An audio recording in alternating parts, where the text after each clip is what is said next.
let's move into the next segment because, we brought in Adrian Dixon, a Florida guy, Yep. went to FAMU, all that stuff. Now let's talk about a guy that went to the University of Miami, the college that breeds Baltimore Ravens. You look at the greatest Ravens of all time, Ray Lewis, Ed Reed. I'll nominate Devin Hester, but he wasn't great for playing on the Ravens, but he did play for the Ravens. But Calais Campbell. Calais Campbell said that he will return, to the NFL for what is it, a 15th, 14th year, something like that. And because he was inspired by Ravens legend Eric Weddle coming out of retirement, getting that Super Bowl victory. Congratulations to Eric Weddle. I still wish I got to see his ice cream sundae post from after winning the Super Bowl, because I loved those posts when he'd make them after he played Ravens games. But he's coming back. However, he's a free agent. He may not return to Baltimore. I talked about him potentially going to Miami. He could potentially go pair up with Wink Martindale in New York. But let's talk about it, Joshua. Should the Baltimore Ravens re-sign Calais Campbell? And I'm going to ask, how much is too much? If they do decide, hey, we should, how much money should they spend on him? What are you thinking in terms of that with Calais Campbell, the big fella on the Ravens defense? Well, I would say this. When it came down to it last year in crunch time, Calais Campbell did show out. For him to be, I believe he's older than Brandon Williams, and for Brandon Williams to go on the decline that he went on, and for a guy older than him to still, show himself significant and show that he still can make things happen. I gotta go with the guy that still can be a playmaker. I gotta go with the guy that still can rally the guys, and build. I mean, he's our Aaron Donald, and so to speak. I mean, look what happened. Look what happened when Aaron Donald finally got mad in the Super Bowl. What the rest of the defensive players do? They started rallying around Aaron Donald, and they finally got to it. So just thinking about it, when Broderick, even think about I forgot what game it was. Broderick Washington told Calais, "Hey, I'm gonna do this. Put your hands up, block the kick." And what did he do?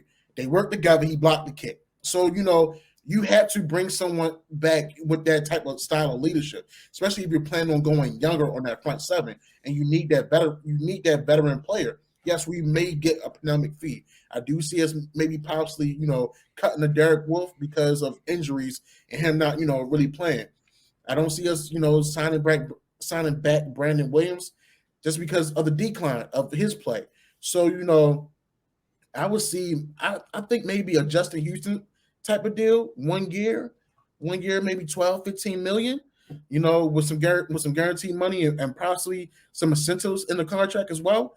And I can even see us bringing back Justin Houston as well.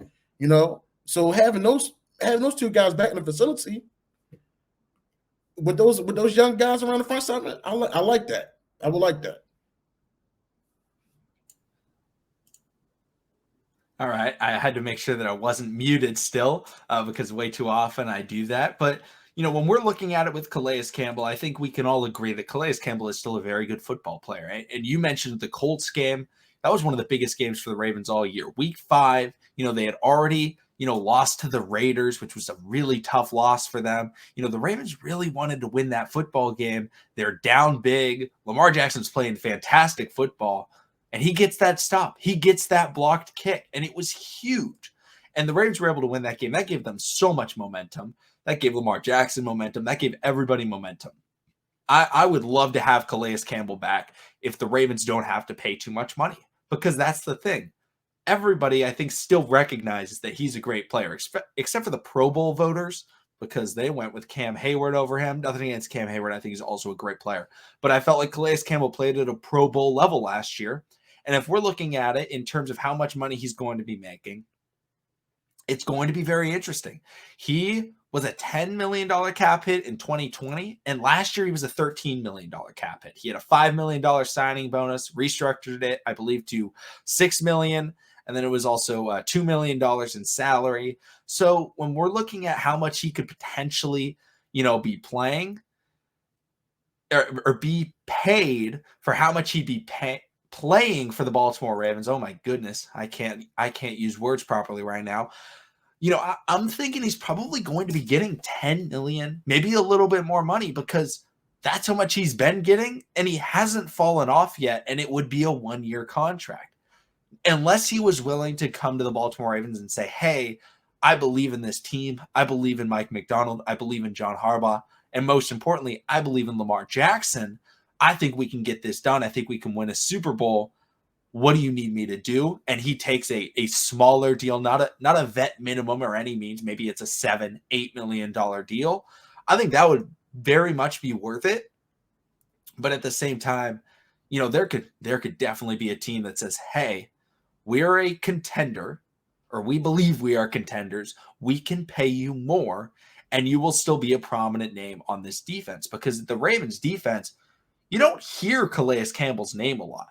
Even though we all understand he's a great player, through I think week 5 or week 6, I remember making a video about how PFF had him ranked as like the number 1 player on the Ravens. And a lot of people were surprised at that. I was like, no, he's been phenomenal. He just hasn't gotten a lot of sacks. He's just making plays. And that's the thing that he does, because we got Adafe, we've got Justin Houston, we've got Marlon, Marcus Peters, Chuck Clark, Patrick Queen, all these guys on the defense that make the plays. He doesn't get a lot of recognition. If he went somewhere else, he could potentially get a lot more recognition. And he could then also be just as contributing to a Super Bowl, charge as if he was on the Ravens, but he could get a little bit more, recognition for it. And if that's something that he's looking for, he could potentially go there and get a little bit more money. Now potential teams that he could do that for, I'll throw out the Dallas Cowboys now. Are the Dallas Cowboys contenders? I don't really know, but they believe they're contenders. A lot of people believe they're contenders. A lot of Cowboys haters also say, no, absolutely not. They're the Cowboys. They never win in the playoffs, which kind of a fair statement. I'm not going to lie. I'm not going to lie about that, but there are a lot of teams that could use a Calais Campbell, and the 49ers could be another one where they say, hey, we've got Bosa, but we lost our defensive tackle, in DeForest Buckner a couple years ago to the Colts. Interior defensive line hasn't been the same, especially after their first-round pick, I believe, Javon Kinlaw. He had some sort of significant injury where, he may not be able to, continue his career or something like that. They may be like, hey, Calais Campbell, we need an interior defensive lineman, not a strictly defensive tackle, but an interior defensive lineman to play alongside some stud pass rushers. He could maybe go there. Not saying they're better options than the Ravens. I'm just saying there's possibilities. Joshua, do you think $8 million is that a good cap, or would you pay a little bit more for Calais? Maybe pay around $10 million, $12 million. So I mean that 8, I would do 10 just out of strength. He is going to be seeing a lot of the play time. He is going to be on the field a lot. Just out the strength that the guys respect him, and having a new defensive coordinator, paired up with a veteran that knows how to rally the guys and get them fired up. I think you need that type of player.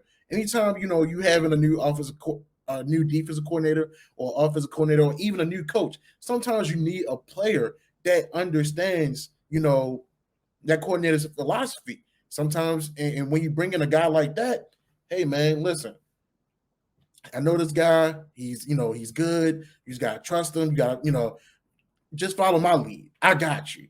And Calais Campbell is that type of guy. And he'll lead you into the battle. He's another. How can I say it? He's another guy that's motivational. He's a great speaker, but at the same time, he can get out there and get the job done. Versus someone else I know. But we're not going to go there today. It kind of sounds like a former University of Miami football player that went to the Baltimore Ravens. Played defense. He was okay at linebacker. I don't know. Borderline Hall of Fame player. He's kind of small at linebacker, wasn't he? Yeah, a little bit small. Just he was a good player. Good player, Ray Lewis was.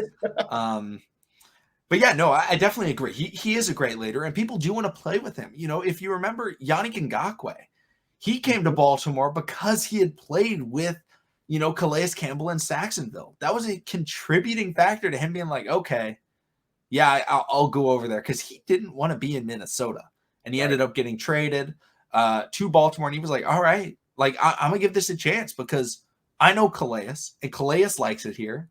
Let's see what it's all about.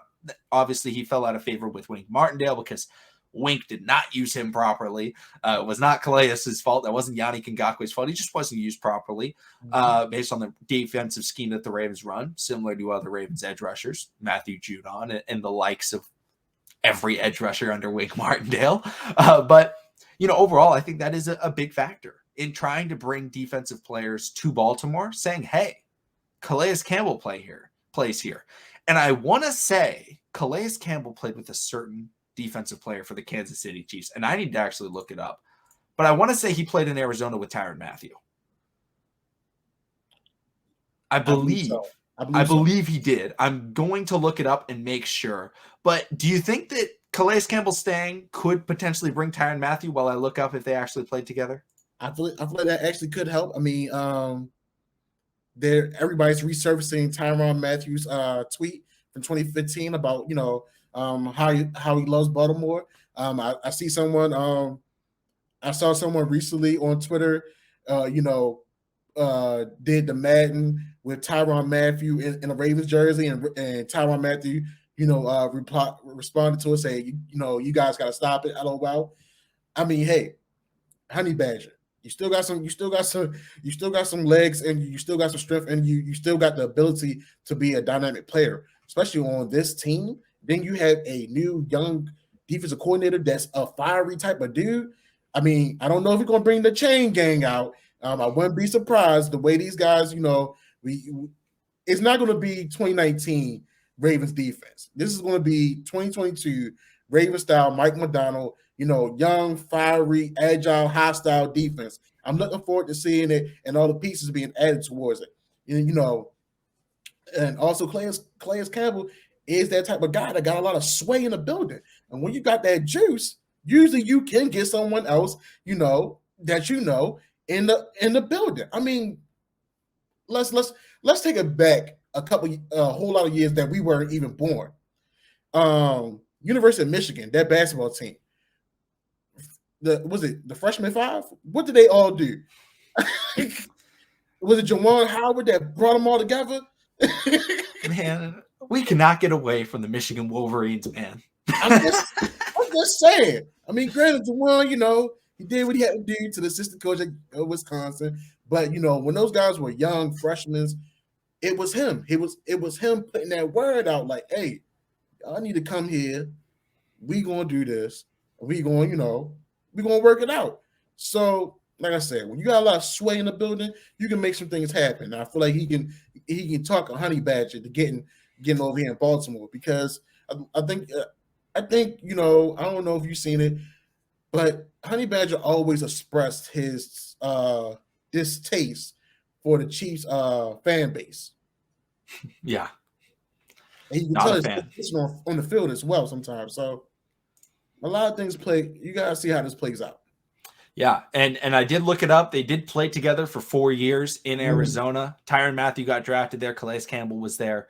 And they played together for 4 years before Calais ended up leaving, I believe, to the Jags. So, he could potentially bring in Tyrann Matthews. And I think that in and of itself, I think would be worth it for the Baltimore Ravens if they had to pay him a little bit more money to be able to bring in Tyrann Matthews. Because if they paid, let's say, a combined $24 million for Tyrann and Calais, but Calais is on a 1-year deal, Tyrann's on a 3-year deal, I think that would very, very much be worth it for the future of the Ravens defense. Now, I'm not saying we should do it strictly for Tyrann Matthews, but I'm saying that if he were to bring Tyrann Matthews, I'd be more willing to pay a little bit more money for him. But, I love Calais. I hope he's here next year. I think a lot of Ravens fans do hope he's here next year, because he's not just a great player, he's also a great leader. And I think most of the Ravens defensive players, they really respect him, because he's able to back it up.